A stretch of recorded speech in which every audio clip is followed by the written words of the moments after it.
क्या ब्रह्मांड वास्तव में केवल उन संरचनाओं से बना था जो सब कुछ निगल जाती थी, जबकि स्पेस टाइम का एक बिंदु हर चीज को अपनी ओर खींचता था? क्या ब्रह्मांड किसी दूसरे बिंदु पर पदार्थ और ऊर्जा को बाहर उगलता था? ब्लैक होल आधुनिक विज्ञान की सबसे डरावनी और प्रसिद्ध ब्रह्मांडीय संरचनाएं बन चुके थे, लेकिन उनके ठीक विपरीत एक संभावना थी जिस पर कम चर्चा होती थी और जो सवालों से भरी थी, व्हाइट होल्स। ये कपोलकल्पित संरचनाएं जिनमें कुछ भी प्रवेश नहीं कर सकता पर सब कुछ बाहर बहता है, ब्रह्मांड के एक तरफा संचालन को चुनौती देने वाले सबसे कट्टरपंथी विचारों में से एक का प्रतिनिधित्व करती थी। व्हाइट होल्स को आज तक कभी सीधे नहीं देखा गया है, फिर भी आधुनिक भौतिकी की नींव रखने वाले सामान्य सापेक्षता के समीकरणों ने ऐसी संरचनाओं के अस्तित्व को गणितीय रूप से संभव बना दिया। लेकिन क्या जो कुछ भी गणितीय रूप से संभव है वह भौतिक रूप से भी घटित होता है, या फिर व्हाइट होल्स केवल समीकरणों में फंसे थ्योरेटिकल घोस्ट्स हैं? इन सवालों ने व्हाइट होल्स को ब्रह्मांड की प्रकृति की गहन जांच के केंद्र में रख दिया, उन्हें केवल ब्रह्मांडीय अवधारणा से ऊपर उठा दिया। व्हाइट होल्स को समझने का रास्ता अनिवार्य रूप से ब्लैक होल से होकर जाता है। जब विशाल तारों का ईंधन उनके जीवन के अंत में खत्म हो जाता है तो वे अपने ही द्रव्यमान के नीचे गिर जाते हैं, जिससे स्पेस टाइम इतनी अधिक विकृत हो जाती है कि ब्लैक होल्स बनते हैं। इन क्षेत्रों में इवेंट होराइजन नाम की सीमा पार होती है और इस सीमा के पार कोई चीज, यहाँ तक कि प्रकाश भी वापस नहीं आ सकता। ब्लैक होल्स एक तरफा होते हैं, प्रवेश संभव होता है लेकिन बाहर निकलना असंभव। हालांकि जब आइंस्टीन की सामान्य सापेक्षता के समीकरणों की जांच की गई तो एक अप्रत्याशित समीकरणीय समरूपता सामने आई। ये समीकरण केवल समय की आगे की दिशा के लिए ही नहीं बल्कि उल्टे दिशा के लिए भी समाधान देते हैं। जब ब्लैक होल का गणितीय समाधान समय में पलटा गया तो एक बिल्कुल भिन्न संरचना सामने आई, एक ऐसी संरचना जो सब कुछ नहीं निगलती बल्कि सब कुछ बाहर निकालती है। इस रिवर्स समाधान को व्हाइट होल नाम दिया गया। यहाँ एक महत्वपूर्ण सवाल उठा, क्या हर ब्लैक होल का एक व्हाइट होल समकक्ष है? गणितीय समरूपता से संभावना से इनकार नहीं करती, लेकिन यह स्पष्ट हो गया कि भौतिक ब्रह्मांड में यह आवश्यक नियम नहीं है। केवल कुछ थियोरेटिकल मॉडल्स में कुछ विशेष परिस्थितियों में ब्लैक होल्स और व्हाइट होल्स के बीच संबंध स्थापित किया जा सकता है। दूसरे शब्दों में, हर ब्लैक होल का व्हाइट होल अनिवार्य रूप से नहीं होता। अपने सबसे सरल रूप में व्हाइट होल को स्पेस टाइम के ऐसे क्षेत्र के रूप में परिभाषित किया गया है जिसमें कुछ भी प्रवेश नहीं कर सकता पर जिसमें से पदार्थ और ऊर्जा बाहर निकलती है। ब्लैक होल्स की तरह व्हाइट होल्स का भी एक इवेंट होराइजन होता है, हालांकि यह सीमा विपरीत दिशा में काम करती है। ब्लैक होल का इवेंट होराइजन सब कुछ भीतर बंद कर देता है, जबकि व्हाइट होल का इवेंट होराइजन सब कुछ बाहर निकाल देता है।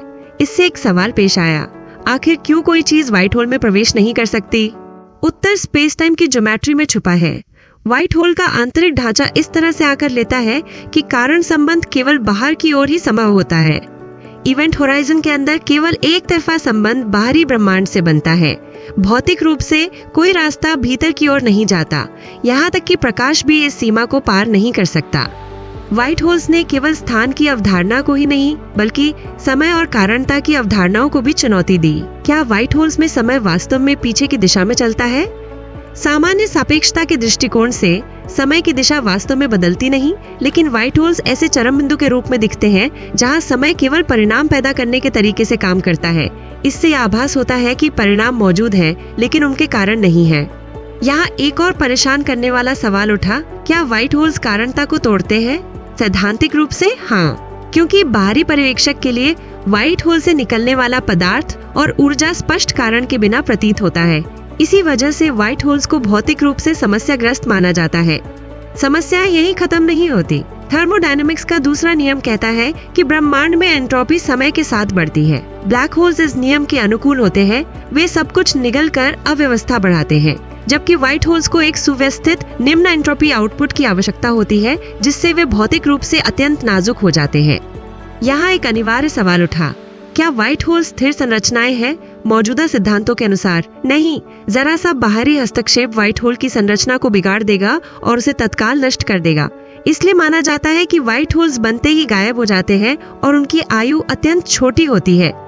व्हाइट होल्स को अक्सर वर्महोल्स के साथ जोड़ा जाता है। सैद्धांतिक रूप से एक संबंध जिसे आइंस्टीन-रोसेन ब्रिज कहा जाता है, ब्लैक होल और व्हाइट होल के बीच स्थापित किया जा सकता है। इस स्थिति में ब्लैक होल प्रवेश द्वार का और व्हाइट होल निकास द्वार का काम करता है। हालांकि इससे नए सवाल उठते हैं, क्या ऐसे संरचना से होकर जाया जा सकता है? वर्तमान भौतिकी के नियमों के अनुसार उत्तर नकारात्मक है। आइंस्टीन रोसेन ब्रिज अत्यंत अस्थिर होते हैं और जब उनमें से पदार्थ गुजरने की कोशिश करता है तो पल भर में ढह जाते हैं। इसलिए भले ही वर्महोल्स गणितीय रूप से संभव है, वे व्यवहारिक ब्रह्मांडीय सुरंगें नहीं हैं जिनसे पार किया जा सके। व्हाइट होल्स पर चर्चा का सबसे आकर्षक आयाम स्वयं ब्रह्मांड की शुरुआत तक पहुंचता है। बिग बैंग की शुरुआत एक अत्यधिक संघन और गर्म बिंदु से सब कुछ बाहर उगलने से हुई थी। यह विवरण व्हाइट होल के व्यवहार से काफी मेल खाता है। तो क्या बिग बैंग वास्तव में एक विशाल व्हाइट होल था? इस संभावना को पूरी तरह से खारिज नहीं किया गया है। वास्तव में कुछ मॉडल ये सुझाव देते हैं कि हमारा ब्रह्मांड किसी दूसरे ब्रह्मांड के ब्लैक होल के अंदर से उत्पन्न हुआ हो सकता है। फिर यहाँ एक और महत्वपूर्ण सवाल उठा, अगर बिग बैंग व्हाइट होल था तो क्या ये प्रक्रिया अब भी जारी है? ब्रह्मांडीय मॉडल्स के अनुसार यह प्रक्रिया केवल ब्रह्मांड के शुरुआती क्षणों तक सीमित थी। आज जो विस्तार हम देखते हैं वह अब व्हाइट होल जैसे प्रवाह का परिणाम नहीं है, बल्कि ब्रह्मांड की सामान्य गतिशीलता का है। अब तक व्हाइट होल्स का कोई प्रत्यक्ष अवलोकन नहीं हुआ है। इसके कारणों में उनकी अत्यंत छोटी आयु, उनका अवलोकन योग्य निशान न होना और वर्तमान टेलीस्कोप्स का ऐसे घटनाओं में स्पष्ट भेदभाव न कर पाना शामिल है। फिर भी ये सवाल जीवित है, क्या भविष्य में व्हाइट होल्स का पता लगाना संभव होगा? सैद्धांतिक रूप से इस संभावना को पूरी तरह से खारिज नहीं किया गया है। अधिक संवेदनशील गामा रे डिटेक्टर्स और क्वांटम ग्रेविटी थ्योरीज में प्रगति व्हाइट होल्स के अनूठे संकेत खोजने में मदद कर सकती है, लेकिन फिलहाल ये एक दूर की संभावना बनी हुई है। हाल के वर्षों में क्वांटम ग्रेविटी दृष्टिकोणों ने व्हाइट होल्स की अवधारणा को एक नया आयाम दिया है। इन मॉडलों के अनुसार ब्लैक होल्स के पूरी तरह गायब होने के बजाय वे असाधारण लंबी अवधि के बाद व्हाइट होल चरण में बदल सकते हैं। इससे एक और सवाल का जवाब मिलता है, क्या व्हाइट होल्स ब्लैक होल्स के बाद बनते हैं? कुछ सिद्धांतों के अनुसार हाँ, हालांकि यह परिवर्तन अरबों वर्षों में हो सकता है और बाहरी पर्यवेक्षकों के लिए लगभग असंगठित होगा। यह संभवतः कारण है कि व्हाइट होल्स अब तक पहचाने नहीं गए। निष्कर्ष स्वरूप व्हाइट होल्स अब भी सबसे कट्टरपंथी अवधारणाओं में से एक है, जो दिखाते हैं कि ब्रह्मांड में केवल निगलने वाली ही नहीं, बल्कि बाहर फेंकने वाली संरचनाएं भी मौजूद हो सकती हैं। भले ही उन्हें अब तक नहीं देखा गया है, ये संरचनाएं जो समय की दिशा, कारणता और ब्रह्मांड की शुरुआत को सवाल करती हैं, आधुनिक भौतिकी की सीमाओं को आगे बढ़ाती रहती हैं। एक बात निश्चित है, व्हाइट होल्स उन अंतिम बौद्धिक सीमाओं का प्रतिनिधित्व करते हैं जहां तक ब्रह्मांड को समझने की मानव चेष्टा पहुंची है। मैंने ब्रह्मांड की सबसे अद्भुत संरचनाओं में से एक व्हाइट होल्स के बारे में जानने योग्य बातें साझा की हैं। अगर आप इसी तरह की और सामग्री देखना चाहते हैं तो लाइक और सब्सक्राइब करना ना भूलें। आपके सवालों और टिप्पणियों की प्रतीक्षा रहेगी।